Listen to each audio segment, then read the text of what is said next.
Thank you for joining us on Cross-Examine with the Gerbers. I'm Megan Gerber. This is Ken Gerber. And this is our special guest, Bob Hughes. Welcome today, Bob.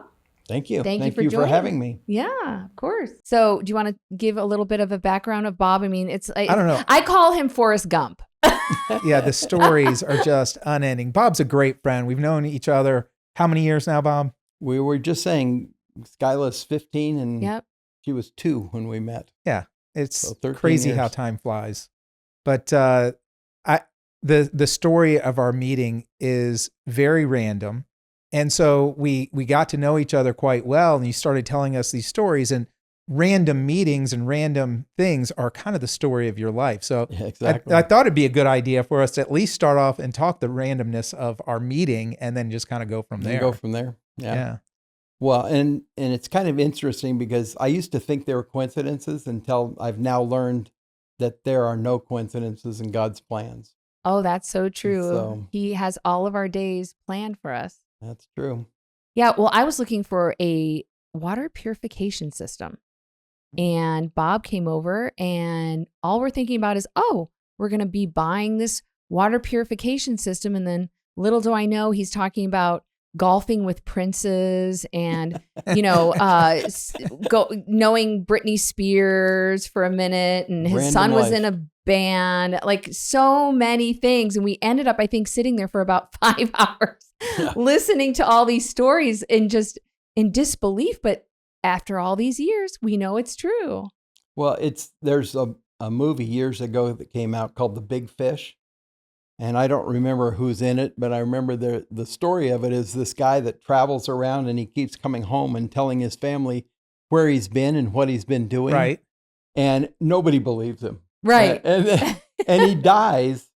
And all these people show up and say, oh, your granddad was this great guy. I have to admit to you now, after all these years, after you left that night, You thought, what a Megan and I crazy- said to each other, this guy is either the greatest BSer ever or his stories are this incredible. Well, I think They're- even they're- that night you got into, have you ever heard of the T1 line or dot matrix? I had the yeah. yellow pages, and the T1 line is because I had them Well, make me the T1. We needed, yeah.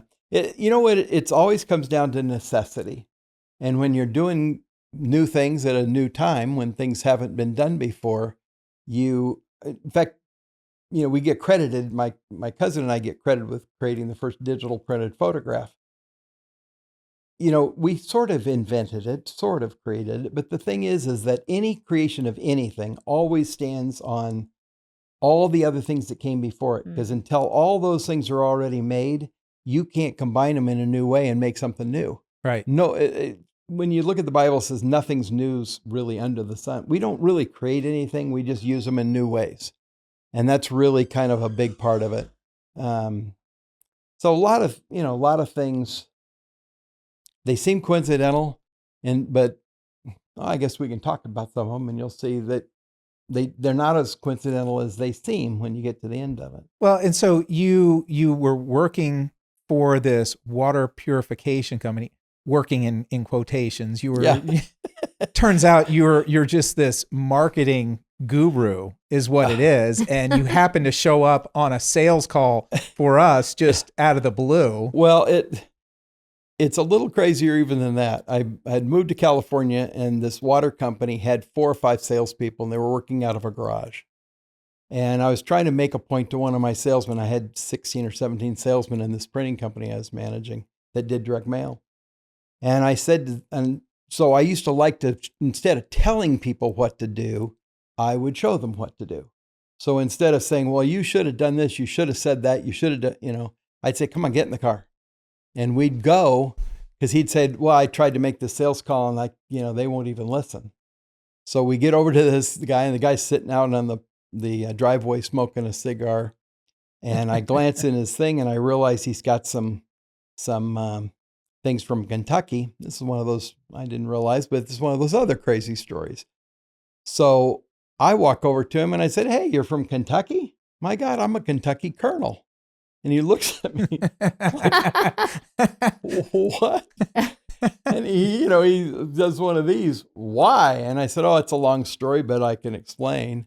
And he said, no, before we go any further, explain.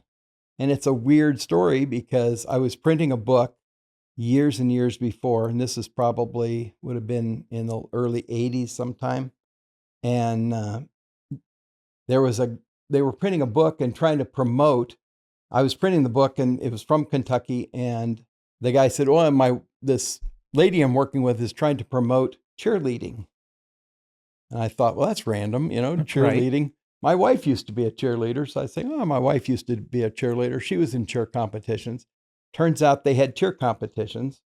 And I was saying to him, well, if you marketed it better and did more things and made it a bigger thing, you could probably, anyway, over the next 6 months or so, I ended up working with this lady who ends up being Phyllis George, who's married to John Y. Brown, who's the governor of Kentucky. And it turns out this thing becomes a really big deal and it becomes very successful. And so I don't know which one of them decided to do it, but one of them went and made me, I guess the governor can do it. He made me a Kentucky colonel, and they sent me a proclamation of my, so I didn't do anything with it other than, one of those things in my closet. But it comes in handy because now I'm talking to a guy from Kentucky, and he thinks being a Kentucky colonel is a really big deal. So I tell him this story, and he sits down and he goes, man, that's the craziest, thing. So now every year I get an invitation to go to the Kentucky Derby, and I get invited to a dinner for Kentucky colonels. Oh my gosh. Anyway, I've never gone, but so you end up having that thing. So I use it, and I get to talking to him. Turns out they have 3 salesmen and himself, and they sell, I don't know how many systems a year. And so I start telling him, look, I could mail this thing out and it could be much more successful than this, I guarantee you. And I said, I'll tell you what, if I mail out 10,000 cards and it doesn't pull better than your 10,000, I'll pay for mine and the postage.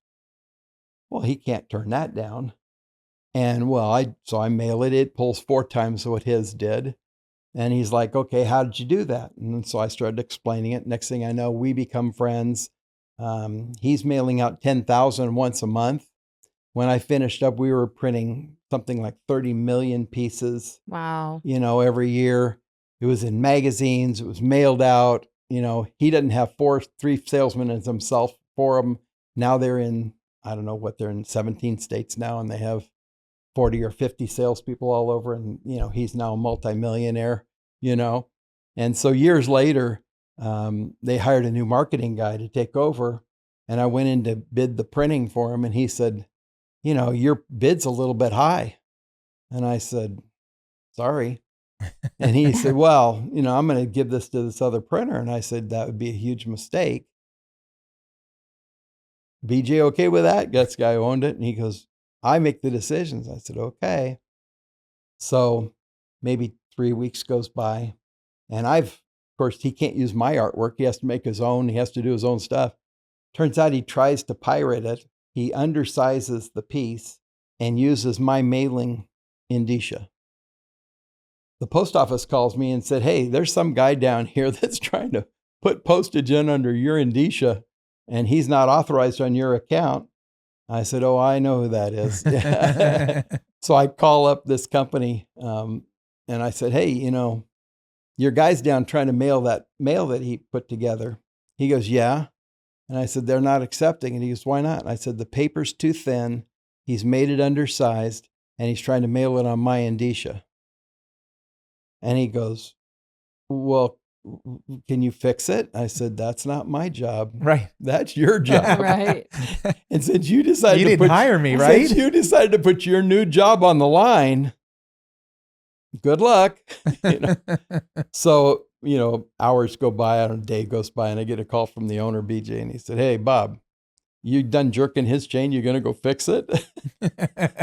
I said, yeah, if you're never going to, print with those guys again. He said, I've explained to him our situation and that all printing goes through you. You'll always print it. Can you fix it? I said, I already have. He said, what? I said, it's in the mail. You owe me the postage. It's on my. So that's so funny. You end up with weird stories because you do things that. The one thing about printing, being in the printing business, my family's printing company in Arizona was the largest in Arizona, had been here the longest. So I never planned on getting into printing. I always thought that I was going to go, into something else. In fact, we talked. I thought Right. I was going to be a lawyer at one Right. point, Right. and then decided I didn't like the research, and I said, I'll just stay in the printing businesses. Wise choice. Yeah. Well, it's so wise that they look to you as a paper expert for the 2020 election. Yeah. That you feel Trump won. That's an interesting way to get into it. Yes. Have you got the K? Have you ever You played? got it right Have you ever All played right. the game 99, the Yeah, card game? You got the K. Play the K. Yeah. Right. Well, let's go back. Because of the fact that we ended up creating one of the first digital photographs and the first digital printing systems, we printed all the ballots for Arizona for many, many years, 60, as best as we can tell, maybe 60 years. And I had taken that over when I was about 20 years old. And sometime in the late 70s or early 80s, I don't know exactly, but they wanted to convert it to digital. And the reason was we wanted to go off of hot metal typesetting, printing with lead, the old way of Right. literally stamping the paper with the, and we were going to do it photographically, but we were going to use the digital. And the reason was they had discovered technically when a ballot is produced, and if you put a particular name first and a different name second and a different name third, statistically, the first person listed will get like 20% more votes than the other people. Oh, interesting. It's a completely unfair. It has to do with who's listed first, because Right. people, when they don't know, they just choose first. It's just Lazy. random. Or Yeah. psychological. They think you're number Yeah. one. Right. I'm They're gonna pick number you. one. They must be better. Yeah. They're, whatever. So they had come to me at the time. This is, long time ago. They said, is there a way that you can do it? So we created a way to take the metal type and literally stop the press with a counter and rotate the pieces of type. Literally move one candidate's name above the other candidate and start the press back up and run some more.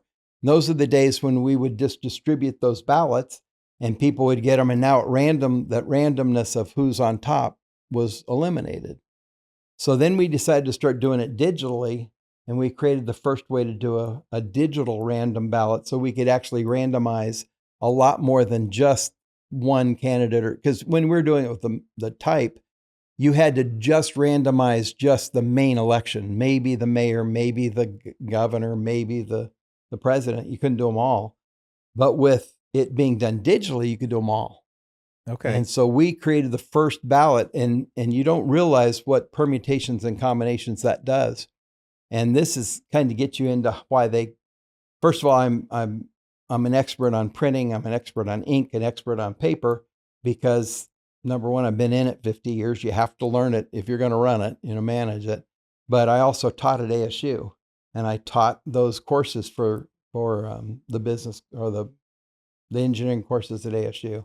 So anyway, because I knew ballots and we had done some of the first digital ballots, when there was a problem in 2016, it actually goes back to 2016.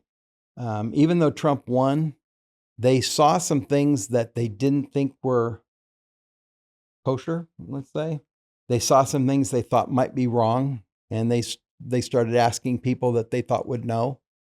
And because the ballots were starting to be mailed, and I'd been the president of the Direct Mail Marketing Association. I knew mailing. I had been in charge of the Digital Printing Association. I'd been the president of the Printing Industries Association. I'd been the president of the Direct Marketing Association of Los Angeles. I was well known for a lot of things in printing, lots of big printing companies. And so when they started looking for experts that knew about these things, my name kept popping up. And so it popped up enough that they said, we ought to talk to them.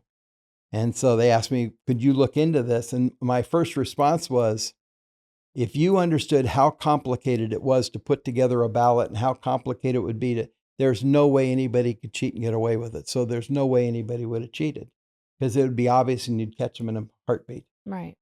And their answer was, good. Go look at this. That's what we want you for. That's what we want. Right. Because I said, there's no way. I mean, because see here, let me give you an example. Okay, if you take your voter registration card, the ballot that you get is completely unique and identical and individualized to you. Mm-hmm. And every other ballot is individualized to the next person. And something else you'd not know is that ballots aren't printed off digital printers in alphabetical order or in some random order. They're not printed that way. They're printed in something called carrier route walk sequence in the way that they're mailed. They're literally every ballot that comes next. That group of ballots is broken down. They're strapped together. They're tied up. And that bundle of ballots goes directly to one postman in one post office. So every ballot is sequential to that order. And you'd never, if you're going to try to cheat and you're going to take a ballot and duplicate it, that ballot has a unique identification number on it. There's a barcode on it that uniquely identifies it. So people can't cheat. You can't just go and take a random Xerox machine and Xerox 10 ballots or 100 ballots and vote them, because you'd be caught in an instant, because that ballot immediately gets scanned in. There's software that looks to see if that voter identification number has already been voted. When it has, that ballot's rejected. So if it happens a bunch, they're going to know immediately. So when they first said there's going to be this, we need to find out if there was some cheating. And my wife is the first person who told me she thought she saw where there's some cheating. And I told her the same thing. Anyway, long story short is I said, look, I'll look into it, but I'm only going to tell you the truth. I'm going to only find out what really happened. And if it doesn't turn out that it meets your narrative, oh well, too bad. Yeah. The truth is the truth. That's all we're going to look for. So that started in 2018. We realized we had some problems. So moving up on the election of 2020, there were a bunch of people discussing, what do we need to do to make sure there's no cheating in this 2020 election? What do we need to do to make sure this doesn't happen again? We need to mark the paper. We need to make sure paper can be identified. We need to mark the ink.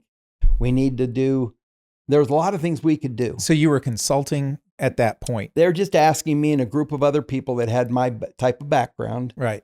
What are the things? We all talked on the phone, agreed. We actually met in one case and said, these are the things that should be done. And so those were distributed out, and they were sent to people in Congress and people in the houses in the different states and the different counties. And it was sent out. And then along comes late June, early July, and 7 states start issuing orders to invalidate those things. They're not going to follow those procedures. What kind of procedures? What kind of examples? Like having marked paper, having what we call ballot secure paper or safety paper used that's identifiable paper. What was their reason in not wanting it? I mean, we know the obvious. That's the reason. But what did they give? That's the whole point. That's exactly the point. The minute they started calling me and saying, hey, because I wasn't that really involved other than just helping write these. I said, oh, it's simple. Use this paper, use this kind of ink, use this kind of process. Make sure these things happen. Don't let people just randomly mail in ballots. Don't let people make sure the signature's verified. There were things that seemed so obvious that nobody would argue with, that are so, it's like saying, common sense. How do I keep my house secure? Well, you lock the doors, you turn the lights on, right. You lock the windows, and you walk over and look at the house and the door is wide open, the lights and they're like, we don't have to lock our door if we don't want to. Yeah, and we're like, but it's secure. Well, you're not secure. There's no way. Well, so then you look at what states are doing this, and all of a sudden we start seeing it's Georgia, it's Pennsylvania, it's Wisconsin, it's the states that we now call the swing states. Well, why are they doing that? Why is Arizona coming out with all these regulations? Why are they saying we don't need to do these things? Well, then you stop and look at it and say, well, there's only one reason. The only possible reason is you want to leave room for cheating. Nothing else makes any damn sense. If you want it to be a safe, secure election, you follow safe, secure procedures. You do things that, like for an example, you keep your voter rolls clean. Why would anybody argue that keeping dead people on the voter roll somehow improves the quality of the voting? I mean, it makes no Well, they would probably sense. make an excuse of, well, we didn't realize they were still on there. They come up with excuses, but the excuses are, it's a perfect example is this, okay? We just went through a Biden administration. Okay. They tried to convince us the border was secure, the most secure border in history. Yet you go down there and there's tens of thousands of people just walking into the country. Right. And nobody with any brain would look at that and go, "Oh yeah, that's a secure system." No, it's not. And we're losing tens of thousands of children. We know they're being trafficked. We know they're being abused. We're losing women into prostitution. We're losing the pornography that's coming out of that. We're seeing all these things happen. And they're trying to tell us, oh no, there's no problem. It's like, there's listen to what we say, here. don't watch what we do. Well, don't look at the facts. God, don't look at what's really happening. These things they're all secure. Nobody believed it was secure. Even Democrats can't say, oh yeah, Right. And so when you start looking at that, but you go back to 2020, so it was, okay, are we securely verifying the signature of the person? Do we use a photo ID to make sure it's really the person? Right. Are we verifying not only are they a resident, that's a term you got to be careful with, but are they a citizen? Because they were starting to throw around this terminology, all residents can vote. Oh. No, residents. Right. No. Oh, residents can't. No. Citizens can. You're right. So when you use these terms, we start using them as they're equatable and they're not. That's language. That's when you start seeing people, you're a lawyer, you know about twisting language. Very much so. Very much so. So when you look at things and you see people twisting language and start saying something's black when you can look right at it and tell it's white. Now that's a secure border, but it's not. It's gaslighting. It's even worse. It's even worse. When we were in Greece, the one lady, because we were talking about voting, this was 2 years ago. This is before Trump won this time. She said that you have to vote where you're born in Greece. So she said, I want to vote this year, so I actually have to fly home to the city that I was born in, because that's where you have to vote. And she thought it was so crazy to try and comprehend that non-citizens were voting. Yeah. So first of all, you get to the point of convenience, and yes, we need to have it more convenient to vote. We don't want to do what the big quote unquote thing is, limit people's access to voting. We're not trying to obstruct somebody from voting. We're making sure that those people who vote have the right to vote. Sure. We're making sure that they are identifiable. We want to get rid of the old Chicago your dad was in Chicago. The old Adium, how do you say it? Adium, the Chicago is vote early and vote often. Well, I tell the story where my dad was going for Illinois Association of Chiefs of Police. He was going to be the president of the IACP. And we went, and there was another guy going against him. And my dad's hospitality room, you couldn't even get yourself in that room. And the next morning, we see these buses pull up. And we're like, all these homeless people start coming off the bus. Yeah. They start giving cookies and coffee and cakes. My dad lost by 1 vote. And the person put my dad's first name, the other guy's last name, or something like that. And they gave it to the other guy. The next year, my dad went, but they said, sorry, this year it needs to go to this guy. But they literally bust in homeless people. Well, and they done that this in 2020. We literally have videotapes of buses showing up down in Houston, taking people and just walking them through, and then the bus going to another polling station. I mean, it's so the videos dirty. we have are insane. So when I first got involved, it was, I hadn't been, first of all, I had not been political at all. I had not been active in any kind of politicians types of things. And I was not that concerned about politics. I was really staying out of it. Yeah. And I was just finishing up my career in advertising because I'd had an agency for some years, and I had gotten out of that, and I was really kind of semi-retired, not having to really work. Yeah. And so I thought, well, I'm going to look into this. Well, the more I looked into it, the more I was like, oh my gosh, when you start seeing what they're doing and you start hearing the stories and so I start getting upset about it, thinking, is there going to be a way to prove it? And then, but then it's scary too, because you worry. I'm sure everybody, you see the list of people that try to fix something, and then there's criminals that probably off you. And that's something that's going on right now. I mean, you see that in the movies, but it's real life too. Oh, it's totally real life. In fact, we were getting warnings. We were getting threats from one side and warnings from the other. Be very careful because you're messing with things you don't understand. Yeah, it goes deep. You don't, because what the amount of corruption that's out there right now is really deep, and I can't get into all of that now. But there's a lot going on still. It's not gonna continue. There's if you even just look just very recently at what's been going on, the number of cartel bosses, the number of cartels that have been stopped, the amount of drug trafficking that's been stopped, that is massive amounts. I don't know if you saw that boat that they picked up on the ocean. Right. I don't mean the boats they're blowing up. I mean, did you see the new boat? No, I did not. They got a small, it basically used to be like a cruise boat, a small one, and they had converted it over to build, they'd put equipment in it to make meth, fentanyl, heroin, and something else. And they had people that they had literally kidnapped and had them working on this boat, making drugs in the ocean. So it's mobile marine. It's a real life Breaking Bad. Right. It's a huge cruise liner. Wow. It's a cruise. It's big. I mean, this thing is big. Had hundreds of captive hostages on it that were making drugs on this boat. And that's crazy. And Trump knew about it and stopped him? They just took it down. That's awesome. I don't know if it's been publicized yet. I may be speaking out of turn. No. Right. Remy, has this been published? The boat is being here and cut.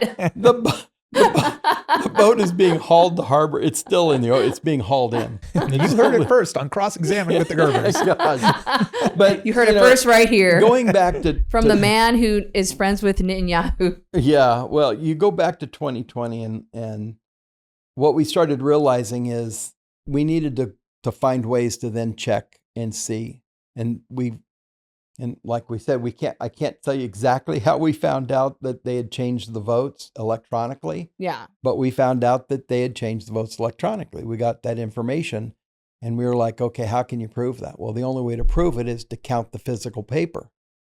So then it took months to get them to give us the physical paper. When we got the physical paper. And you were involved with all of that. The audit, yeah. Yeah. They came to me and said, actually, it's a kind of a weird story because a guy named Jovan Hutton Pulitzer, you may have heard of, Jovan called me one day and said, hey, are you the same guy that did this and the same guy that did that? And do you know this? And do you know? I said, yeah.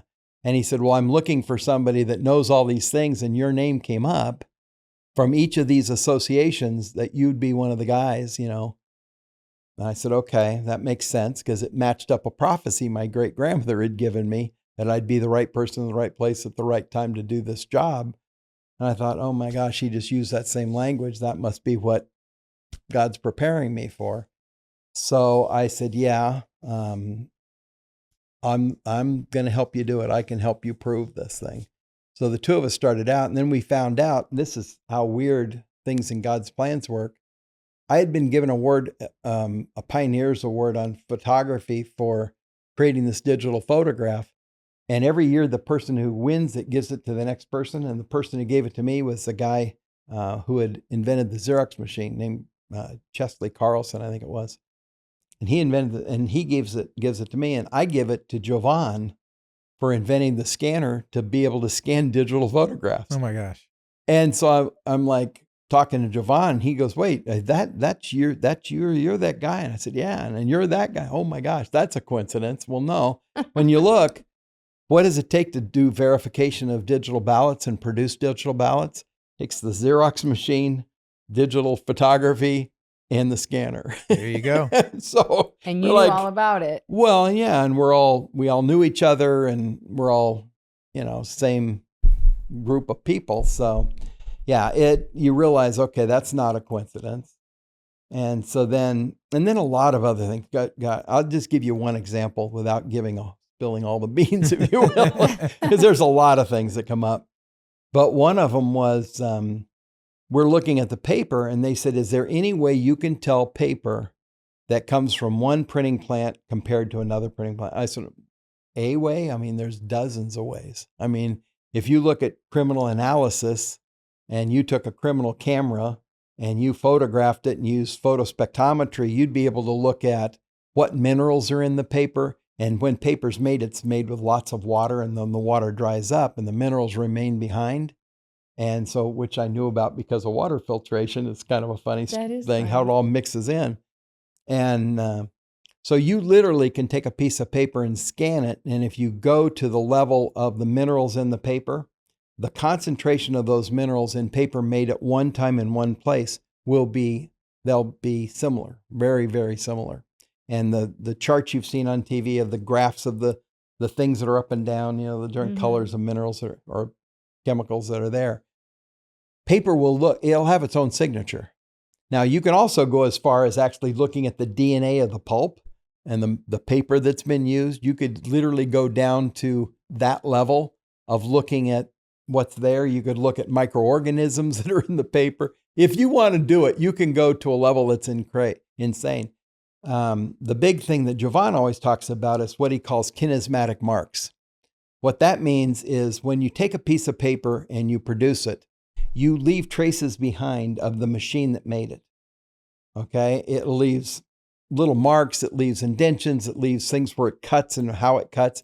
A blade, as much as you might think a chopping blade that comes down and cuts, is perfectly smooth and perfecly, well, it's always the same, but it's not perfect. No, I know what you're talking about. I had a printer that every time I printed something out, there was a line down it for the longest time. So that was my printer. That's your printer. You knew that. I know what you're talking about. But it gets even crazier than that. It's just the knurls of the rollers that feed the paper in. Yeah. They have a specific texture and mark that they leave. Like a fingerprint. Like a fingerprint. And when that paper goes in and hits a stop in the back of the machine, those stops are set up to stop at a certain place. It creates a slight bend of the fibers upward right there where the paper hits, because it doesn't hit flat across the back. It hits against these stops. And you set the stops up based on how long the paper is going to be. So you look, if you want to really analyze the paper and analyze the printing, the machine it comes off of, you can identify if that was printed on that machine or not. It's that. Now you got to get crazy into detail at that point and have microscopes and that kind of thing. But if you watch the audit that we did, there was one camera set up, and we had dozens of them, but those original cameras that were set up taking those photographs, and lights would flash on the paper and they would take photographs. Those cameras each had filters in them, and those cameras were giving specific lights that were hitting that paper. And white light, if it's pure white, which there is no such thing really as pure white, but right. A pure white piece of paper will reflect every color of light, and will all be reflected. If it's pure black, it will absorb every bit of that light. No light will be reflected. That's why when you look for black, you see black because there's no light. You see color because color's reflected. That's what's reflected back to you. If you see all color back to you, then you're going to see white. If some of the colors are being absorbed by the ink that's on that paper, you're going to now see blue because the blue ink's being absorbed. So it's a negative process in your head. Your eye actually sees the color that doesn't get reflected back. Right. So you know that's true because there's the blue ink. It's absorbing the blue spectrum of light. So that's why you see the blue ink, but you don't see the white light. So all of these things come into play if you want to get that detailed. Well, we got that detailed. If you look at what was going on with every one of those 2 million some odd ballots that got scanned into on the Maricopa County election, every one of those was photographed with different filters in that camera. Those cameras that we were using, those weren't random cameras. Those aren't cameras off the Costco shelf. Those cameras were originally supplied to us by Canon, and those are CSI cameras. Those are the cameras that CSI people use in laboratories. They were their best cameras. And they loaned us a group of those. It started out with 8. I think we ended up with 32 of them. Those are $6,000-$7,000 cameras. They loaned us a. So you going into this thinking, I'm only going to do what's truthful. Mm-hmm. And you're seeing these pop up. And what are you thinking at that moment? Are you thinking this that is just... it makes no sense, that these things shouldn't be happening, that these shouldn't have occurred, that these things don't belong? Right. When you Right. look at this and you start understanding in a normal circumstances, these things shouldn't have happened. And so then you start worrying about, okay, who did it? Why did they do Right. it? What did they do? And then you start really digging in. And when you get that detailed, if you look at the amount of, I don't have it with me, but there's the amount of data that we collected in that audit. And this is going to blow your mind, but it's a truthful statement. There's more data collected in that audit than is currently in the Library of Congress. Wow. It's in the petabytes. The files are, Oh my gosh. oh no, it's because every time you take a photograph, depending on the resolution of that photograph, how detailed that photograph is, you know from your own camera, you take a rough resolution photograph, you can get a lot of them. Okay. You can Right. send 3 of them in an email or 5 of them in an email. One photograph that we took, you couldn't send in an email. It's too big. Just one photograph. And we took a dozen every time we stopped that, because there were 3 microscopes and a camera taking multiple pictures of every ballot every time with different lights. And so the amount of data we collected is unbelievably astronomical. Wow. It's a crazy amount of data. So anyway, the point is that data still exists. We have maintained chain of custody on that data, and this is going to sound insane. We've spent over, I've heard an estimate of $3 million. I know it's well over $1 million just maintaining the storage and chain of custody of that data ever since that election. Just keeping it safe. Not only safe, but keeping the chain of custody, making sure that it cannot be violated, that nobody could have touched it, that all the securities are in place. Yep. We want to make sure that if it ever has to be checked and ever is used in a court case, that it's irrefutable that that's the data. And there's things that like, well, for an example, let's just talk about after the election was over, they were counting. Okay. They've been counting 100 and some thousand ballots a day for all the days leading up to the election. And then the election night, they have to count a couple million ballots. And every state but a couple can't, they can all count their ballots. That's what I was going to say. But Arizona can't count theirs. How come all these? Why can everybody Florida's else? Huge, and they get done that night. Arizona's like, oh, we need a month. What is that about? Well, they're trying to find, just like with Kari Lake, you're like. That was, if you go back, now this wasn't Kari's election. This was the one with Trump. But what ends up happening is we start looking into this. What do you mean? So we get the data then. Now, here's the thing. Every time they scan a ballot in, the ballot is scanned in and it's given a timestamp, and we know which machine scanned it in. We know everything about that ballot. All right. Until we get to the ballots that come in after the election, that come in over the next couple, like what did they take 10 days or some damn thing to finish counting? When you get to those ballots, that 300 and some thousand ballots, all of a sudden the headers are missing. All of a sudden they're in a different format. All of a sudden they're not scanned in where they're supposed. Instead of they have all those tabulators they had all over the city. They only use 2 tabulators. They can't use all the others. Sure, they could.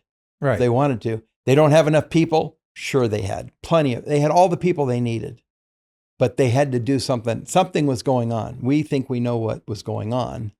Was they had to make the count come out, because they had reported a digital count that does not match the actual physical records. Oh.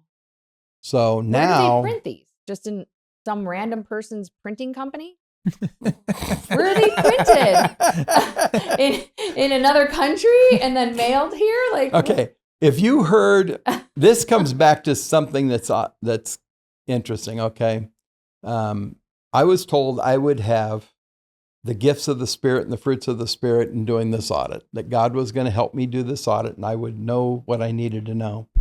And at one point, I realized somebody was asking me a question that made no sense, that there's no reason he could keep asking me this question. And I thought, there's something wrong here. And I realized that discernment just came to me. I said, ooh, this is not good. And so I said to him, now, if you don't tell anybody, I'll tell you. Now, if they printed these ballots in China, they use bamboo in their paper. I'm thinking that wasn't the truth. They don't.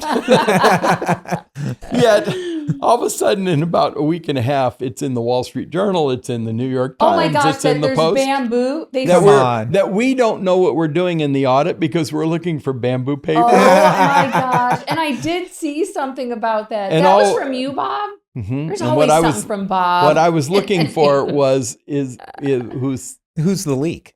Yeah. Yeah. And we figured out who this guy. I won't get into who he turned out to be because we actually literally had him investigated. And the Arizona Rangers looked into him and they were able to find out exactly who he was and who he was working for.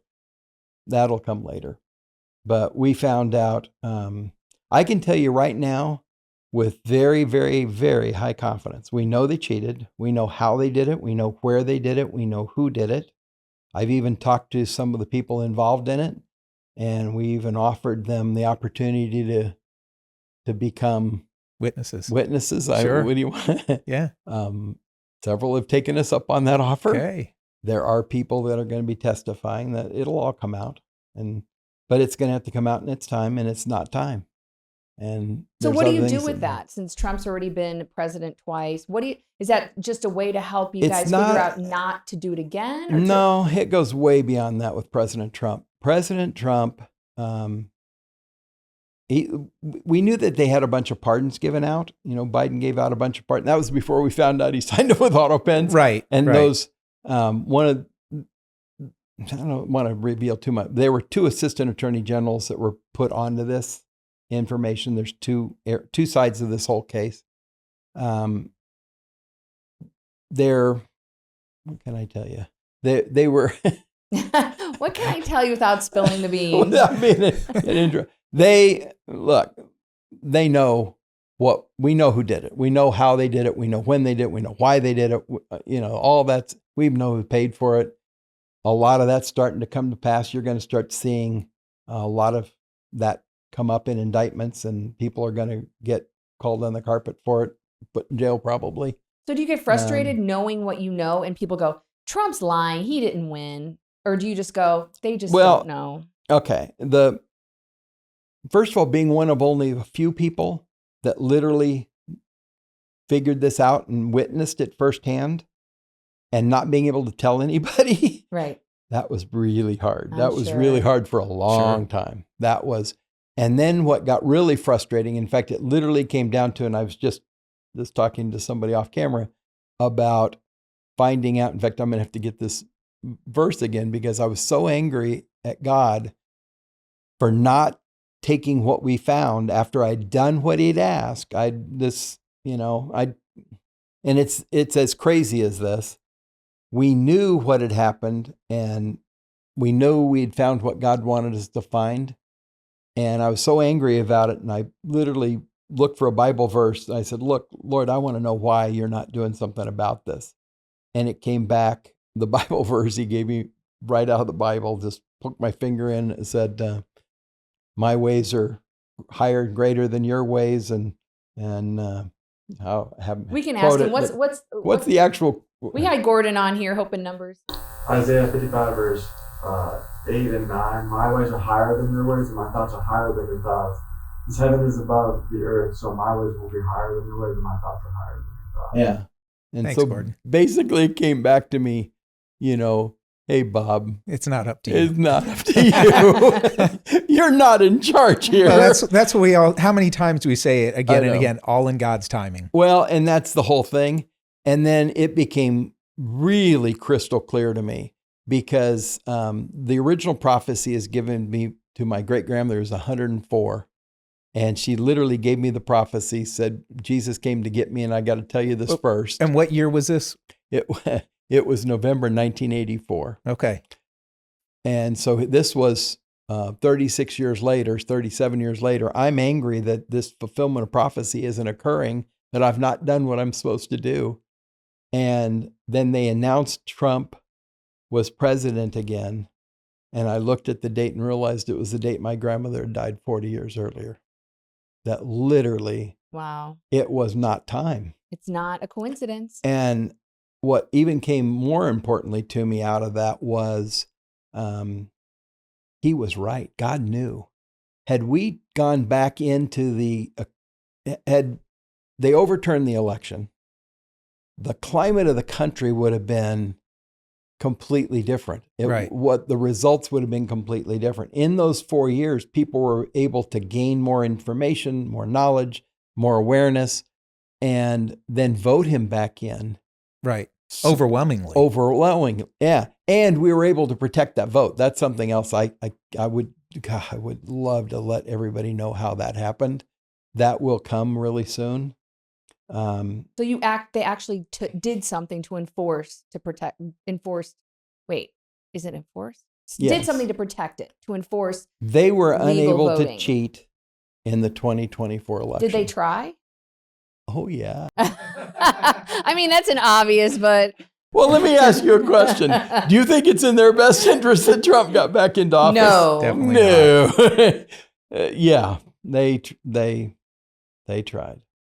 But and the way it ended up happening, I hope someday all the details are going to come out about this, because when people realize who actually did it and who actually stopped it, it's going to really surprise a lot of people. It's going to make people change their opinion of a lot of things.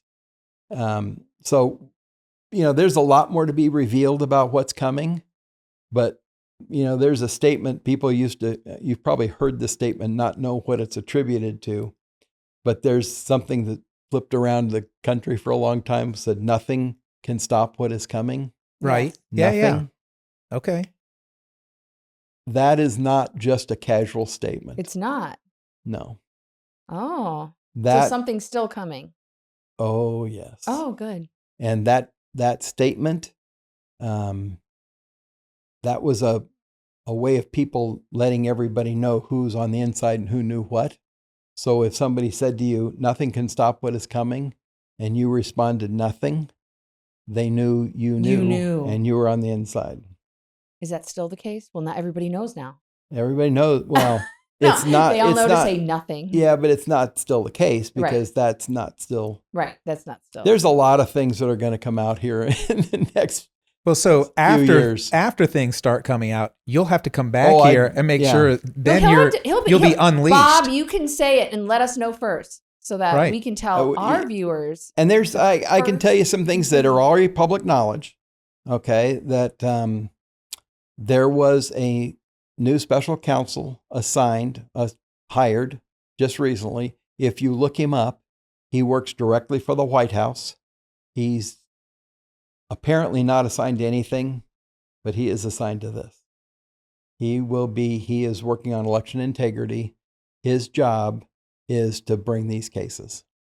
And there's new marshals that have been assigned. There's FBI. There's all kinds of people. Election assigned. integrity in a free republic has to be utmost important. Absolutely. And there's two sides of this. And there's two big sides to this. First of all, I've extracted myself from going back and at this point worrying about who did it and why they do it and what did they do.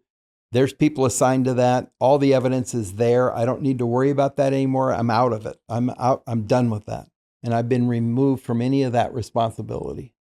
What I'm going to be working on now is we have an election coming up in 2026. President Trump has asked a group of people what needs to be done in order to secure that election.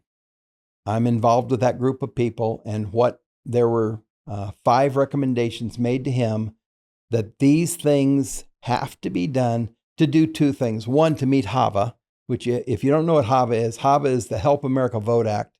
If you remember back to the Hanging Chad days of, Sure. Florida, you were in Florida, you know that. Okay. After that fiasco, basically, standards were set that all federal elections have to meet for them to be certifiable. And any machine used in that election has to be certified and meet those certifiable standards. There's a thing called the L&A audit.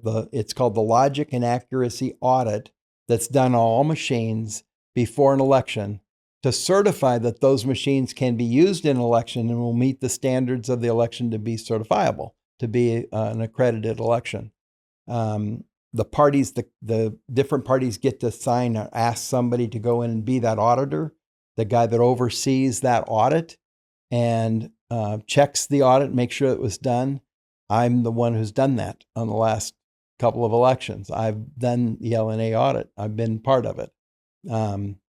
And one of the things I said to one of the election directors, you'll get a kick out of, because I spent the day there, and the election director she's an assistant election director from Maricopa County, spent the day giving me all the documents and all the details and looking at the signatures and looking at the ballots and looking at what the LNA audit does is when you put your mark on an oval and the scanner reads that oval, right? We need to make sure that it reads the oval correctly, and then it puts that vote in the right box, if you will. Mm-hmm. Basically, it's a data place, data stored. Well, if they take every time you circle this box and it puts it in this guy's box, that doesn't do anybody any good. Yeah. Right. So you have to verify all those things. And we did that. We went and verified it, and they all checked out 100%. Not one machine misread a ballot. Okay. We checked 441 machines. Not one machine misread a ballot. Every printer printed the ballots absolutely accurately. And so we completed the entire, I don't think I'm speaking out of turn here. A few people I'm going to mention will be pissed, but I don't care. That day, when we completed that audit, the assistant, she's no longer there, but I won't use her name, but she's left. And I think partly because of this day, because we completed that, and we were walking back across. There's a big entryway, a foyer, a huge lobby for this building. It's the old MECTEC Center, where ballots were counted. And the two guys that were our election directors, the two Maricopa County election directors, followed me out, making sure I was leaving, I'm sure. They were really happy to see me go. And one's in charge of day of and one's in charge of pre-voting, and they're two different, I won't even use their names, but they're still there. And as they're walking out, they stood at the thing and they're watching me leave. And I did a Columbo, I call it. I've got this girl, we're walking out, and I get about a third of the way through the lobby, and she said, "Now, Mr. Hughes, you didn't find anything wrong, did you?" I said, "No, I didn't." And she goes, "Everything was absolutely accurate." And I said, "Yes, it was." And every printer printed perfectly. And I said, "And every ballot counted perfectly." And then I stopped. And she stopped, and she goes, "What's the matter?" And I said, "Doesn't that surprise you?" She goes, "What do you mean?" And I said, "Because we just had an election, and Kari Lake was running against, Katie, and we had 80 machines that printed the wrong size ballot." Yeah. Our They ballot just wasn't correct it. working. And I said, we went to go vote, Yeah. and they said the machine wasn't working. Well, Right. let me tell you about that. Well, you'll enjoy this. So I said to her, "Doesn't that surprise you?" It absolutely does. She goes, I'm talking to the assistant Right. election director, and she Right. goes, "Well, I mean, yeah." And I said, "That can't happen. The whole reason we do this audit is we checked every machine. We looked at every machine printed on the same paper, on the same format of ballot." I said, "You didn't make more than one PDF for every ballot, did you?" She goes, "Well, of course not. No, you used the ones that I made. I made them, my group." And I said, "Then if we to use those on the day of, on those same machines, why wouldn't they have printed just perfectly?" "Well, I don't know." And I said, "Isn't that concerning to you? That we do this audit, that we do this certification to make sure that what actually happened on election day can't happen? That's why we do this." "Yeah." And I said, "So I'm just curious." And I started walking again. Right. And she starts walking with me again. Now she's trying to keep With up your with hat me. and trench coat. She's trying to keep up with me now. And then I stop again and I go,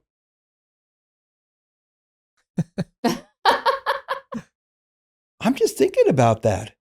That means somebody must have, wow. It must have been a different PDF that was used, because a print file that's a PDF, they're locked. You can't change them. Right. You couldn't. Said, in fact, those printers would have had to print it the exact. Isn't that concerning to you? I said, who could have done that? Just, what do you mean? I said, well, somebody interfered with the selection. Somebody changed out either the file format or the print description file that goes with the PDF that tells the printer what size to print, either 100%. I said, and I looked at a lot of those. I said, you know what I found? I know they keep saying, well, they didn't use a 20-inch format. They used a 19-inch format, and there was a big confusion about that. I said, they were really wrong in both cases. She goes, what do you mean? I said, there was only a 20-inch format. You know that, right? She goes, well, what do you mean? I said, you made those files. You only made one size, didn't you? Well, yeah. And I said, you didn't make any 19-inch files. No. I said, then there couldn't have been any 19-inch files. That's true. Right. And I said, so did you notice something I noticed? She goes, what's that? And I said, I noticed that they were short by an inch, but did you pay attention to how wide they were? They not only were short by an inch, out of 20 inches, they were short by an inch, but they were a half an inch narrower. I said, really? I said, yeah. I know that because I was at the election and my wife's wouldn't go through the machine and mine would. And I put them up to the light like this and I noticed that they're narrower and shorter. I said, you know what that means? That means they weren't using a different format. That wasn't a different file. They used the same file. My file and her file are the same. It just means that they were photographically reduced by 5%. Wow. Okay. I said, because the whole thing sized it. Yeah, Megan's would not go She through goes- the machine. She goes, well, why would they do that? To cheat. And I said, let me explain something to you. I said, what is the only way that would be 100% guaranteed that if you put that ballot into a tabular that's going to read it, that it absolutely can't be read? What? And I said, if it can't find the dots. I said, the minute you move that ballot, you shrink that ballot, right. you've moved the location of every voting oval. The ones that we just spent all day, 8 hours today, we just spent the entire day making sure those were all in the right place and counted the right way. Somebody made sure that on 80 of those printers, they printed them the wrong size. And you know why? Because that makes all those ballots inaccurate and unreadable. They can't be read. She goes, well, why would they do that? And I said, because then those ballots have to be adjudicated. Right. That means they go through a different process. Right. They hand count them. And they hand count them. But I said, you know what's funny about that? You know what I was told? Not one of those ballots were hand counted. So Kari Lake won. Yeah. She won. Wow. Well, In fact, when I met with Kari Lake before she was running, when they had asked me if I would meet with her and convince her that she should run. And is she going to run again? No. She's done. No, but what came out of that, she said to me, God, Bob, you're convincing me that if I run, I'm not going to win. I said, oh, no, I didn't say that. You're going to win. They're going to cheat you out of letting you take office. Oh, you told her that. Before she really, and we were at the Biltmore Country Club and in fact, she said, I'll give you an hour. And we met for an hour. And then she said, I got to make a quick phone call. My driver's coming to get me. I said, why? She goes, we need to spend more time. We were supposed to be done from 12 to 1. And she left at 3:15 that day. Wow. Because she then called her driver, who was Jeff, her husband. And she said, hey, listen, you need to come in and meet this man. You need to hear what he's got to say. You're not going to believe this. And so we met. And she goes, he said the same thing. He said, then you're convincing us they're going to cheat. And I said, listen, Kari, I said, we need you to run for a very, very important reason. We need a candidate we know is going to win, that will beat Katie on any good day. We know that you'll win. Here's what we need to have you do. We need you to beat her so bad they have to cheat so hard that it'll make it easy for me to find her. It'll be that obvious. It'll be that obvious. Gotcha. Yeah. And she looked at me with she was just starting to tear up and she said, I said, Kari, you got to do it. You've got to do it for this state. And I said, you have to promise me one other thing that's going to be very hard to do. She goes, what's that? And I said, you have to start every speech with election integrity, that they are cheating and we're not going to let them cheat anymore, so that they know they have to. And we got to talk about how they cheated. One of the things people couldn't understand is after we caught them cheating all these different ways, why did I publish papers on it and put it out there? I told everybody we knew how they cheated, when they cheated, I published it all. Right. Because I knew they couldn't do it again. I made it that much harder for them to cheat the next time, because if you're going to cheat 3 ways and you lay all 3 ways out there and say, well, if they call this or they do that, that's cheating. Everybody would know that's cheating. So they had to find a new way. The new way was get enough ballots that couldn't be read by the tabulators now they say they reread them. Now here's what I know about that. If they did what they say they did, and in fact, I can't tell you why I know this, but I do know that they actually did read them through a tabulator. In other words, they took those ballots and they could feed them through a tabulator. But to do that meant they were using an uncertifiable machine, an uncertified machine, one that I hadn't approved, one I hadn't done the LNA on it. So had they admitted that they had done that, they would have had to admit that the election was uncertifiable. It violated HAVA. Oh, Gotcha. That violated it. So they would have immediately announced to the world, yeah, we cheated. We cheated. Yeah. we are uncertifiable. That election can't count. They have to rerun it. In fact, there's a group in Maricopa called Rerun Maricopa, and that was their whole point. You got to rerun it. Didn't, obviously. And it went all the way to the Supreme Court.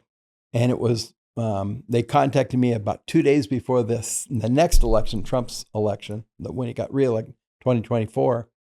And it was all ready to be heard by the Supreme Court because it violated HAVA. Yeah. And they said, we're not going to be able to hear this until after the election. And then after the election, they came back and they said, what they said? There's really no point now in hearing it because all those positions have been reelected and there's no they call remedy. There's no point in the case if you can't have a remedy, and there's no remedy. Yeah, mootness is a big mootness. Big doctrine for the Supreme Court. So they basically said it's a moot point because we can't do anything about this now. Yeah. Because there's something. Now, they also know that the arguments were absolutely grounded in law. Those elections weren't certifiable. Yeah. So, Bob, I feel like we've just scratched the surface with you. Honestly, there is so much more that we need to get into. Yeah, will you come back again? I'd love to. I mean, we didn't even get a chance to get the stories that just kept us captivated for years. Well, and the funny part of it is, it's nothing, and I tell people this all the time, it is nothing I could arrange myself. Yeah, it's all These God. are way beyond me. These are things, the perfect example is literally, I had stitches taken out of my hand yesterday. My hand is bandaged because I just had 5 stitches taken out. And I wanted to find out, the doctor said, well, it's going to hurt. I don't know if I'd go play golf with it right away. And I said, well, I just want to go see if I can even grip the club. And so I went to a golf course that was closed at 5:00 yesterday. And I went to walk on. The guy said, hey, we're closed. I said, yeah, I know. I'm just going to hit 5 or 6 balls. I just want to see what it feels like. Why are you doing that? And I said, I had my hand operated on. He said, man, you must really love golf a lot, And I'm telling you this, I swear this is true. I could even give you his name. It's so weird. He says to me, I said, well, you must love golf. I mean, you're out here driving a golf thing, picking up golf balls at 5:00 at night. I said, must be your hobby. And he goes, no, my hobby's election integrity. And I turned and I looked at him and I said, what did you just say? I said, do I know you? And he goes, no. I said, do you know who I am? He goes, no, I don't think. And he looks at me and he goes, wait, did you used to be heavier? I said, yeah, 70 pounds. He goes, maybe I do know you are. What's your name? And I told him, he goes, oh my God, you're the guy. And I said, what do you mean? He said, I have a website, and my website is where people go to list things that they saw in the election that are anomalies, things that are wrong, things that need to be. And he said, I've been collecting them for the last couple of years. And I was just talking to the Maricopa County people, the assistant chairman, and I've got a meeting with her coming up Thursday. That's tomorrow or Thursday. 2 days. 2 days. And I said, really, with Shelby? He goes, yeah. And I said, just got done texting her. Why? And I said, because she's in Washington, D.C. right now, meeting, giving some information. She said, but there's, I got this stuff I want to take to her because she's going to talk to this guy. And I laughed and I said, no way. No, that's I said, so no way. great. You're kidding. Oh He my goes, God. no. No coincidence. And I said, okay, look, there's no coincidences in this. Yeah. I said, the chances on a Monday afternoon at 5:00, I would run into you on a golf course that's closed. And you would say to me, your hobbies, and this is, God must have something. You must have something that God wants me to know. Because I said, yeah, I do know what to do with it.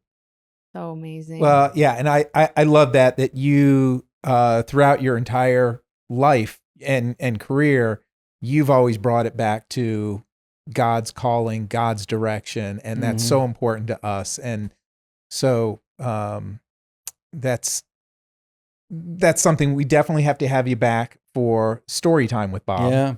And we'll always keep it focused on God's involvement as well. But we appreciate and you that's being really here. where it's at. I've not, I have been unbelievably blessed.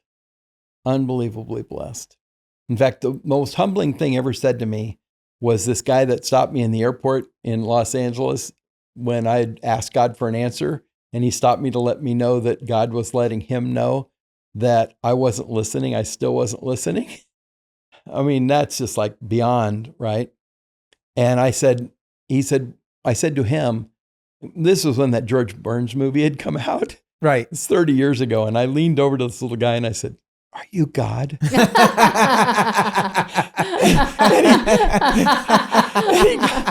he got this funny look on his face, and he put his hand up on my shoulder and he goes, no, I'm a prophet just like you.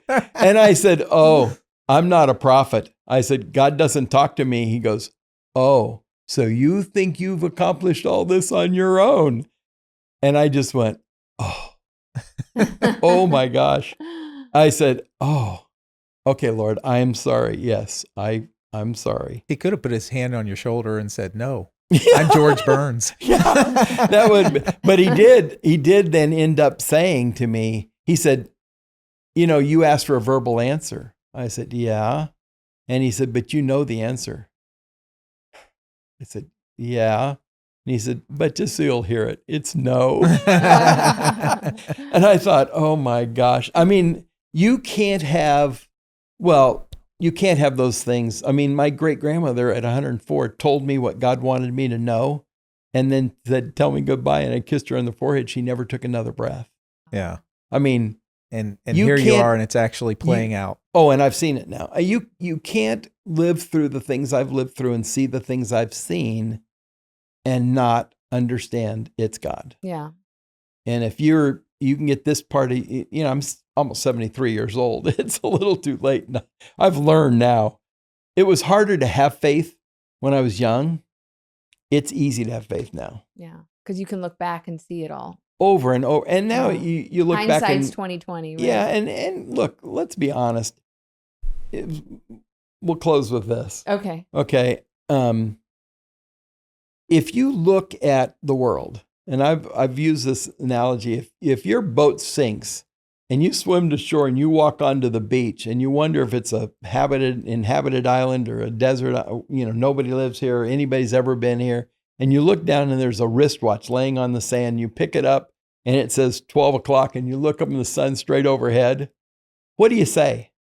Oh my gosh, what a coincidence of the universe. The universe shook up all the elements and made a wristwatch that's keeping time. Right. No, you'd go, oh my gosh, somebody's been here before me. This watch was made by somebody and set. Right. Yet you can look at a brand new born baby or a tree and not say, Of course there's a God that made that. Right. I mean, come on. All the elements just kind of happen together. Oh, yeah. This world is just what it is because it's just pure coincidence. You know, here's the thing. If we were made by natural selection and just by happenstance, where are all the failures? Right. We're all the two-armed, one-legged, people. We're all the, those don't exist. Yeah. This is an accident. We are here for a purpose and for a reason.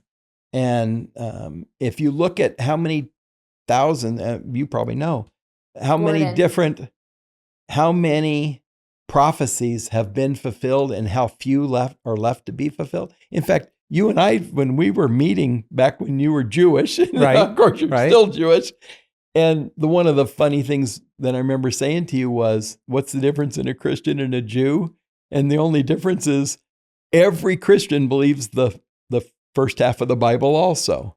The only difference in a Christian and a Jew is that some Jews haven't seen the Messiah yet and some realize he's already come. Yep. And the minute you realize, oh my gosh, yeah, I guess he did come, then you're a Christian. That changes everything. It changes everything. Yet it really changes nothing. Took the words right out of my mouth. That's exactly what I was going to say. It changes everything, but changes nothing. Because it's all there. Yeah. It's just a matter of understanding. And I can't even tell you all these other things, but there's so many more ththings coming. Oh, yeah. There's a guy that's Jewish that literally I don't even know if I've told you guys this. Do you know I'm a Knights Templar? Yes, you've told us. Did That's I tell incredible. you that? I didn't know there were knights. I didn't believe and then I found out my dad was. I didn't. Well, and I found out a bunch of other people have been. I didn't know that, but aren't you a Mason? Freemason? Your grandfather's. My great grandfather. Okay, I'm opening up a whole nother can of worms. We'll go into that, but we'll go into another time. But here's the thing that's. It turns out a guy named Hughes de Payan, okay, the name Hughes, my last name Hughes, he's Hughes. He was, Hughes de Payan is who started the Knights Templar, him and a guy named Jacques de Molay. And they formed the Knights Templar to protect the temple. Now, some things that we'll get to later, because you're going to want to know this.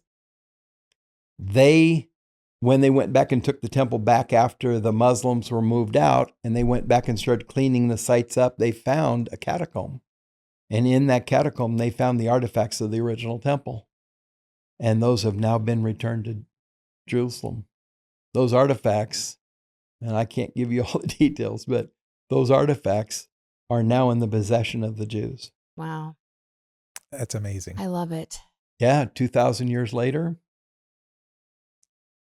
Well, we'll have to talk about that next time he's here and more. Bob will have to be a regular if he will allow us to do that. And there's lots of other people that are going to start being able to come forward. I love it. It's the people in the United States, we deserve to know the truth. Yes, we do. And unfortunately, some of the truth is so fantastical, it's hard to believe. Yeah. And then some of the truth, some crazy thing. There's some talk recently about UFOs. Right. Remember the 3 lights over Phoenix years ago? Sure. They hovered over Phoenix and then they moved apart and then they flew off really fast. Right. Okay. And, that wasn't you, was it? It wasn't me, but I do know what it was. What was it? We'll end with that. What was it, Bob? Those were 3 of our drones and they were practicing. That many years ago. Oh my God. We've Drone had 'em. technology. Okay. I don't know if I can tell you this. No, you can't tell us because we ran out we got to time. run out of time. Yeah, anyway, there's a lot more. There's a lot more to that story. All right. There's a lot more. Next time, for sure. Thank you so much for being here, Thank Bob. you. We So really fun. appreciate it. Always a great time getting together with you. I love you guys. So Yeah, we love you too. it's Thank easy. you so much for joining us on Cross Examined with the Gerbers. We hope you enjoyed this. Don't forget, we also run an injury law firm in the Valley. So if you, a friend or family member needs help with an injury, please get in touch with us. Look us up at GerberInjuryLaw.com.